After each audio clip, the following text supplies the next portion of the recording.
తిరుపతిలో పర్యటించిన రైల్వే మంత్రి Suresh Prabhu Tiruchanur crossing railway station నిర్మాణానికి శంకుస్థాపన చేశారు. తిరుపతి స్టేషన్ నుంచి అంతర్జాలం ద్వారా శంకుస్థాపన చేశారు. 10 కోట్ల రూపాయలతో స్టేషన్ నిర్మాణం చేపట్టనున్నారు.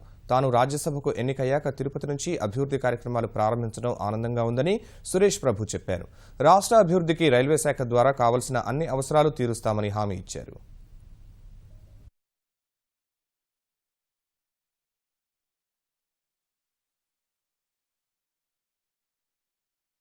We have decided in the next 1 month we will prepare a concrete plan as to how to develop a huge infrastructure development for Tirupati to make sure that thousands of devotees, lakhs of devotees who come here every day, how they can be taken care of, their interests can be properly protected. అది senior railway మంత్రిని ఆంధ్రప్రదేశ్ తీసుకొచ్చారు. కావాలంటే ఈయన ఇంకెక్కడి నుంచి మామూలు ఎవరు ఇవ్వచ్చు, అది కాదు. ఇవాళ ఈ రాష్ట్రాన్ని దీంట్లో చంద్రబాబు నాయుడు గారు మాట్లాడి మోడీ గారు అమిత్ షా గారు కోరినట్టు ఒప్పుకోవడం వల్ల ఇవాళ ఈ రాష్ట్రానికి జరిగే మేలు ఇంత అంట కాదు. Tiruchanur railway station Padmavathi railway station గా పేరు మార్చమని కోరారు. తప్పకుండా కన్సిడర్ చేస్తా అని చెప్పారు.